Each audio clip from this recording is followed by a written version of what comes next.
ব্রাজিলের প্রথম ম্যাচ পড়ছে কিন্তু ফজরের নামাজের সময়।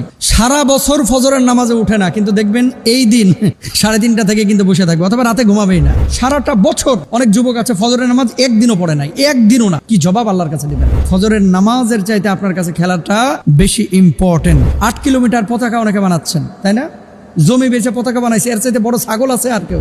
তা আমার কথা হচ্ছে যে একটা খেলা যদি তোমাকে ফজরের নামাজের আগে জাগ্রত করতে পারে, ল্যাপ কেথা কম্বল সবকিছু থেকে তোমার পিঠটাকে আলাদা করতে পারে, কিন্তু মুয়াজ্জিনের শত শত আজান যদি 364 দিন, 65 দিন, 63 দিন, 62 দিনের এই প্রতিদিনের আজান যদি তোমাকে কি বিছানা থেকে আলাদা করতে না পারে, তাহলে আল্লাহর কাছে জবাবটা কি দিবা ভাই? আমি যে পয়েন্টটা নিয়ে কথা বলতে চাচ্ছি, যে দেখেন রাত 1টায় আর্জেন্টিনার খেলা, ফজরের সময় ব্রাজিলের খেলা, জার্মানির খেলা হচ্ছে সকাল 8টার সময়। খেলার আধা ঘন্টা 1 ঘন্টা আগে মুড়ি টুড়ি মাখায় নিয়ে আপনি বসতেছেন।